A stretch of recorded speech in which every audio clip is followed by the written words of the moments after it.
विधानसभा निवडणुकीच्या प्रचाराला आता अवघे काही तास उरलेले आहेत। आज संध्याकाळी निवडणुकीच्या प्रचाराच्या तोफा थंडावत आहेत आणि त्याआधी आता जास्तीत जास्त मतदारांपर्यंत पोहोचण्यासाठी आज उमेदवारांचा बाईक रॅली असेल आणि वैयक्तिक भेटीगाठींवर भर दिला जातो आहे। देवळाली मतदारसंघाचे शिवसेना ठाकरे गटाचे उमेदवार योगेश घोलप यांनी देखील आज आपली मोठी भव्य अशी प्रचार रॅली काढलेली आहे। आज शेवटचे दिवस आहे, अवघे काही तास उरलेले आहे। कशा पद्धतीने आजचा प्रचाराचा निवडणूक शेवटच्या टप्प्याकडे वळते। गेल्या 10-15 दिवसापासून संपूर्ण महाविकास आघाडीचे कार्यकर्ते असतील, शिवसैनिक असेल, अतिशय उत्साहामध्ये संपूर्ण मतदारसंघाचा या ठिकाणी पिंजून काढलेला आहे।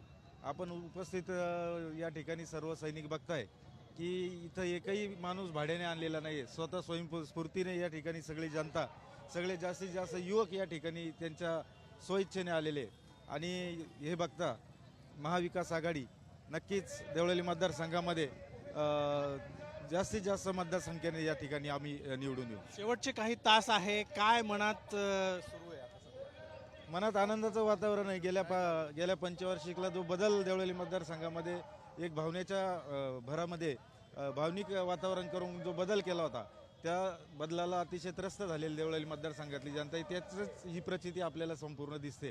त्याच्यामुळे अतिशय उत्साहाचं वातावरण माझ्या मनात देखील आहे आणि ते संपूर्ण उपस्थित महाविकास आघाडीच्या सर्व कार्यकर्त्यांच्या मनामध्ये। महायुतीमध्ये संभ्रमाचं वातावरण आत्ता पण कायम आहे। प्रचार संपतोय तरी दोन उमेदवार आहेत, दोन्ही म्हणतायत की आम्हीच अधिकृत उमेदवार आहोत।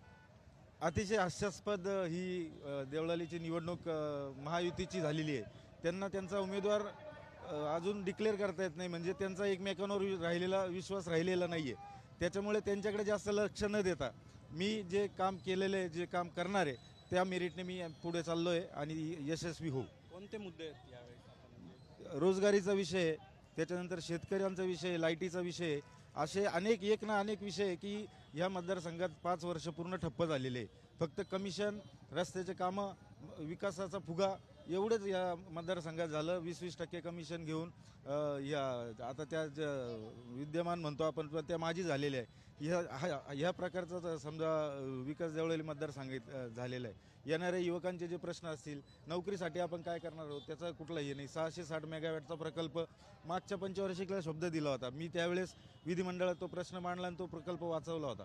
त्याबद्दल सुद्धा काढलेलं नाही। इतरांनी केलेले कामांचं श्रेय घेण्याचं काम या आमदाराच्या माध्यमातून झालंय आणि मेन बेसिक जे विषय असतील शेतकऱ्यांचा, पाण्याचा आणि लाईटचा, हा देवळाली मतदारसंघातला महत्त्वाचा मुद्दा आहे।